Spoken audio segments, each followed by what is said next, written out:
Welcome to Touch to Click.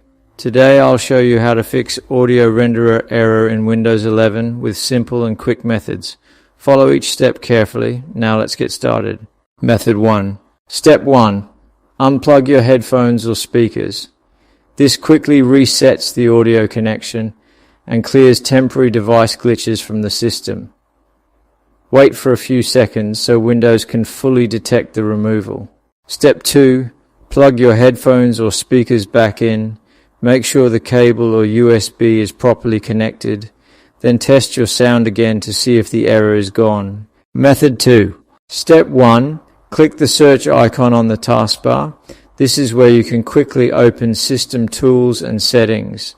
It helps you access device controls fast. Step 2. Type Device Manager. This tool shows all hardware connected to your computer. It lets you manage drivers and devices. Step 3. Click Device Manager from the results. The control window will open with a list of hardware categories. Step 4. Click Sound, Video and Game Controllers to expand it. Here you can see your audio devices and drivers. Step 5. Right-click your speaker or audio device. This opens the Device Action menu. Step 6. Click Disable Device. This temporarily turns off the audio driver so it can refresh. Step 7. Click Yes to confirm. This applies the change safely. Step 8. Right-click the same device again.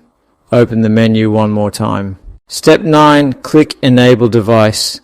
This reloads the driver and often fixes the renderer error. Method 3.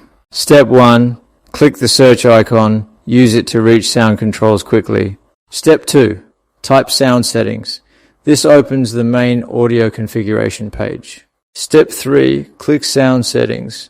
Now you can manage input and output devices.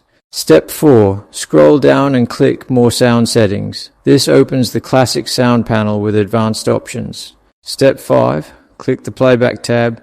It shows all speaker and output devices. Step 6. Click your speakers. Select the device you actually use. Step 7. Click Set Default. This tells the system to use it as the main output. Step 8. Click the Recording tab. Here you manage microphones. Step 9. Click your microphone. Choose the active input device. Step 10. Click Set Default. This prevents input conflicts. Step 11. Click the Playback tab again. Go back to your speakers. Step 12. Click your speakers, then open its settings. Step 13. Click Properties. This opens detailed controls. Step 14. Click the Advanced tab. You'll find Format and Mode options here. Step 15. Uncheck both exclusive mode options. This stops apps from taking full control and causing conflicts. Step 16. Click Apply. Save the change instantly. Step 17. Click the Default Format drop-down. You can adjust audio quality here. Step 18. Select a quality level. Choose a standard option like CD or DVD quality for stability. Step 19. Click Apply. Then close the window and test your audio. Method 4. Step 1. Click the Start button. Open the main menu. Step 2. Click Power. This shows shutdown options. Step 3. Click Restart. A clean reboot refreshes audio services and clears renderer errors. Thanks for watching, and don't forget to subscribe to Touch to Click for more helpful videos.